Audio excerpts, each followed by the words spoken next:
Hello friends, I can't tell you how thrilled I am to be here. Today we're going to revisit an old subject, angels, but it's a powerful one, and hopefully we'll explore some new ground. So the subtitle is One is Enough.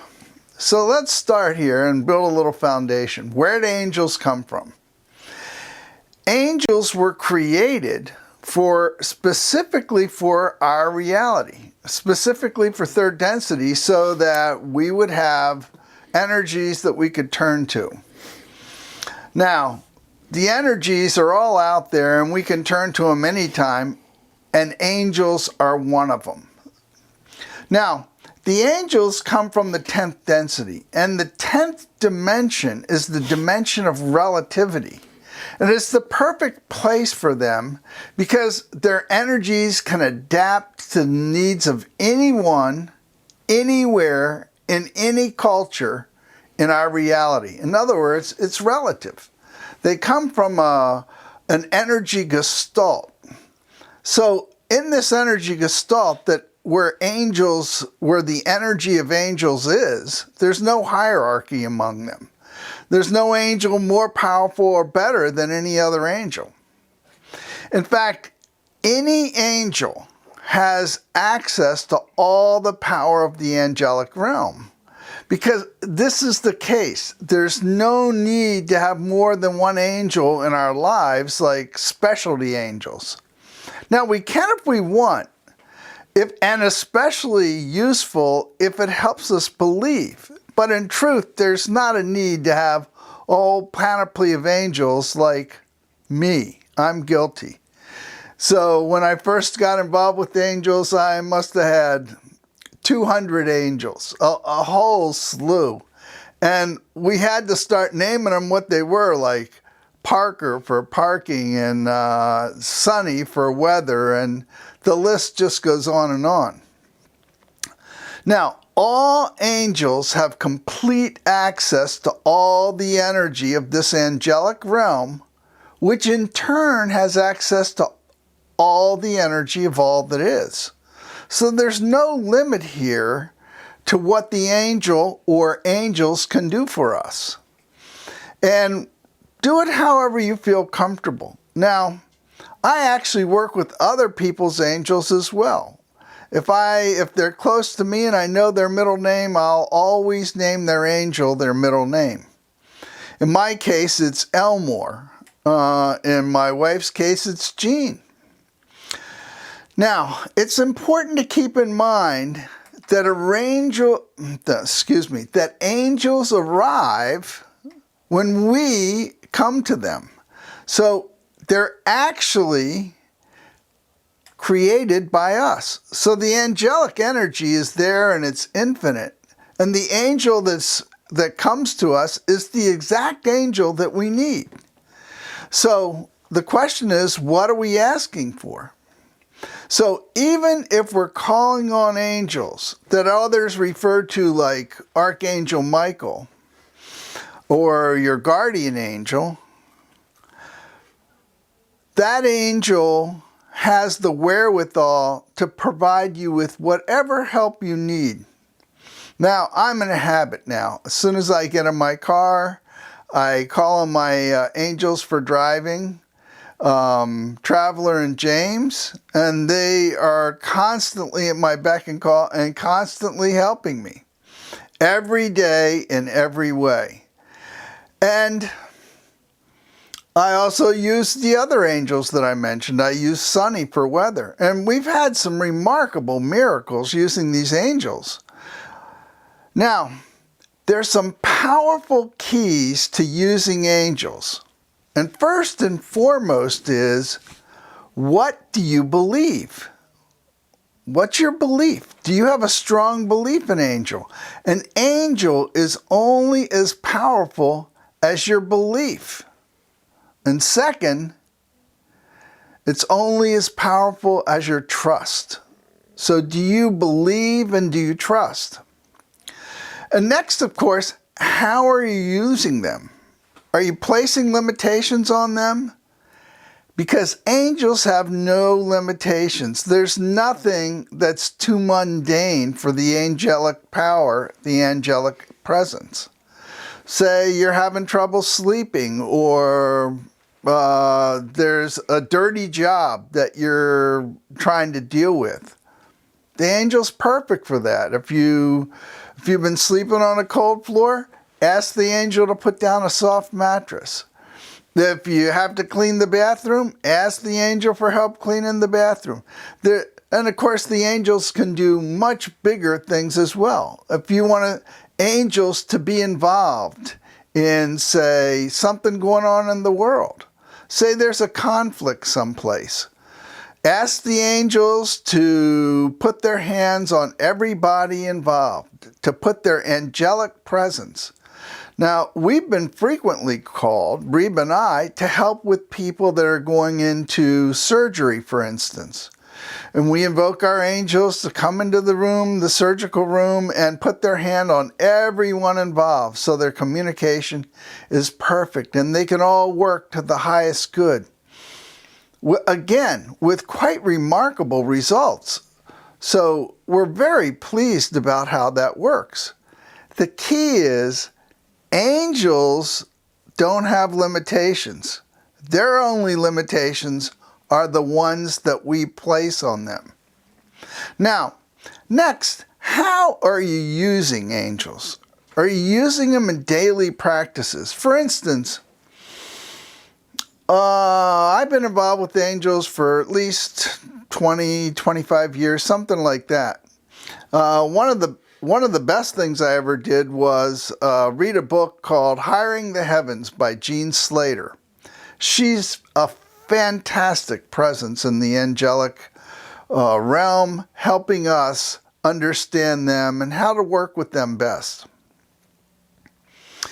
And one of the things I started about 10 years ago was we had in my meetup group, my Abraham meetup group, somebody came and gave us a little talk about angels and asked us to take part in a ceremony where we would knock on our own door, open the door up, invite the angels in, light a candle, and then begin to work with the angels.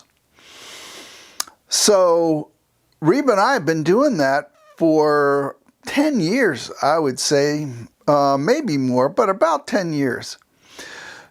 So we always have a candle lit. Now, if we go away for a day or 2 days or 2 weeks or 2 months, then we blow the candle out. But we leave the candle sitting on the altar. Now, on this candle, we place 2 or 3 words for what we want in our lives. We want joy, we want peace, we want laughter. And on the back, Reba puts some Reiki symbols. So in the room where we do our spiritual practices, all we have to do is look over, and it's next to a very large, beautiful crystal bowl. And the candle's right there burning with the little sign on it, with the 2 or 3 words that that we're calling on our angels to work with us with. And over time, by using angels, for instance, when I drive or when we go into our room for spiritual practices, those candles will usually burn about a week. So once a week, we sort of renew what we're looking at and what we're asking for in our lives, and we put a new candle there with the new piece of a new label on it. Now, I get those candles at Walmart. I think they're about $1.79 or something like that. They're very plain. They're in multiple colors, and we like going through the colors, the chakra colors, actually. The only one I've never seen is purple, but if they've got 5 or 6 other colors, I'll always get those and we'll rotate them. So how are you incorporating angels into your life? How are you using them? And the point is, the more you use them, the more you believe in them, the more powerful and effective they become in our lives. There's a rule that I use from my Seth teachings. It said, in this reality, we get what we focus on, and in our reality, beliefs rule. So the more we believe in angels, the more we trust in angels, the better the results we're going to get. Now, I love this book, as I mentioned before, Hiring the Heavens, because Gene Slater, it's a really small book, and you can easily read it in an hour, maybe an hour and a half if you want to really take your time and enjoy it. And it's funny. There's lots of funny parts in there. And one of the funniest parts is she didn't believe in angels. But, you know, one thing led to another, and the next thing you know, she was a doctor. And the next thing you know, so many miracles were happening with her and in her practice and in her personal life. So she had a practice, she had 5 kids, a husband. How do you get all that stuff done? She hired angels. She hired an angel for her accounting. She hired an angel to keep track of her appointments. And she even used them when she was in her office. One time somebody had an unusual malady, and she felt called by her angels to lean back, put her hand out, and took a book off the shelf. The book was huge. She had bought it years ago, but never looked at it. She opened the book up to the exact page, the exact paragraph that told her exactly what was going on with that gentleman and exactly what he needed. So when you have experiences like that, all of a sudden angels become a lot bigger presence in your life, at least as an option. The other thing she did, she didn't have a lot of time, so she needed help shopping. So she created an angel called Shopper. I'm not positive about that. Reba and I created angels called Shopper, but she called on her and she used her angel when she went shopping, and the results she got were beyond amazing. First of all, she got really good deals. Everything was lined up for her. So instead of taking days and spending a lot of money, she took 2 hours and came home with 10 outfits at a really good price. Why? Because, and since I do the shopping in our family, I call on my angels all the time. Now, let's go a little bit further. It always helps if you know specifically what you want from your angel. And so in her book, she goes over how you put together an angel committee. And you can use mission statements, give particular assignments, check on those assignments on a regular basis. If you're not happy with the way things are working out with some of your angels, you can just replace them. They're not upset. They're just thrilled that you're calling on them. And she's had a number of experiences where, for instance, one time she was working on a project and she found that angels filled the room. What she was doing was hiring angels to help her, to assist her. And when she looked up, the room was filled with angels, all that had like CVs, curriculum vitae, or that's a European term, or resumes in American English.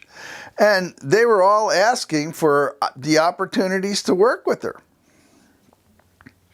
So you can get as deeply into this as you like and use it for specific goals. Now, as I said before, it really helps if you know what you want.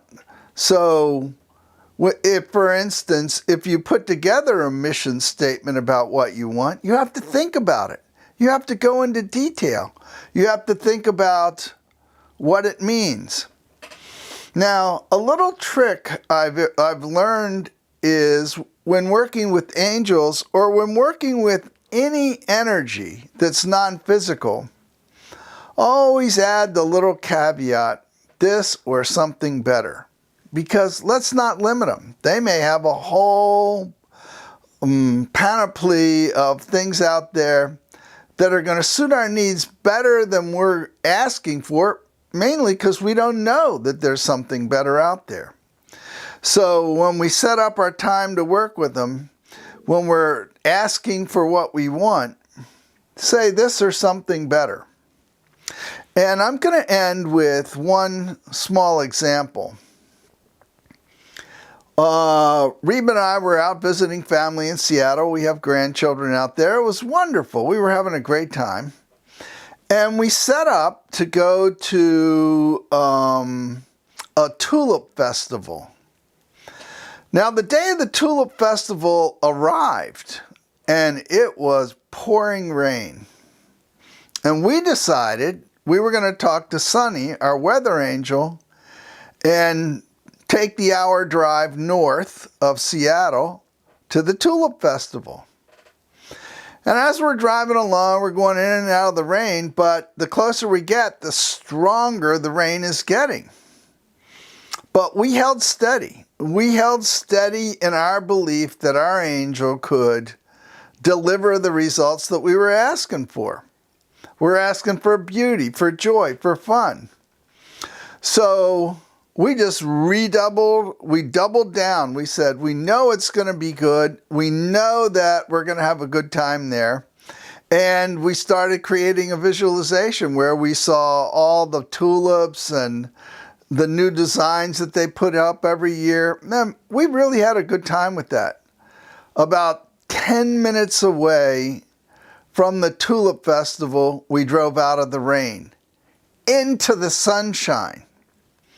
But it got a lot better from there because when we got to the tulip festival, nobody was there.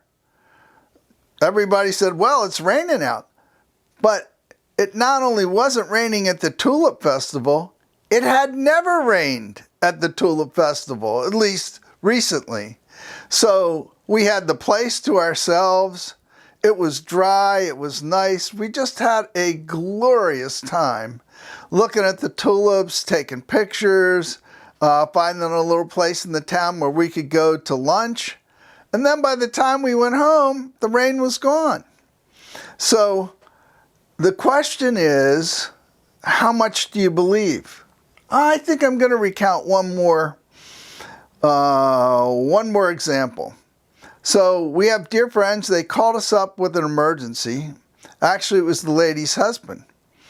She was in the hospital in an emergency situation. He asked us to help with angels. So we immediately took some time to sit down, calm ourselves, call in our angels. It turned out that what she had was a ruptured aorta. Big deal. So he told us that when he was in the room, all of a sudden they started to realize what was the situation. They started running her down the hall to surgery. They cut her open. They saved her. She had no negative effects from her surgery or from the loss of blood. Now, it took some time for her to recover, and it took some time for them to do the repair, but it turned out to be a good experience in that everybody knew what they were doing. Everybody worked together. They worked under tremendous time pressure because it's the aorta. So it's the biggest blood vessel in the body. So if you have a ruptured aorta, you could really be pumping out the blood. So that turned out to be a good experience, and we continued to work with them during her recovery, and she had a wonderful recovery. So, powerful. Angels are powerful. Angels are our allies. Use one angel or use a whole army of angels. It doesn't matter. What matters is how much you believe. And keep in mind that even when you call on Archangel Michael, when Archangel Michael comes to you, and he will, or whomever it is that you're calling, whatever angel you're calling is going to come there. It's going to be there. But it's your angel. It's going to have the attributes, the exact attributes that you need. So it's another aspect of your infinite creativity as the expression of all that is in physical reality. And it's there and available to you, along with all the other non-physical energies. So please enjoy. Again, it's so thrilling to be here with you today. Thank you. And hope you have a delightful day. I know I'm sure looking forward to my day.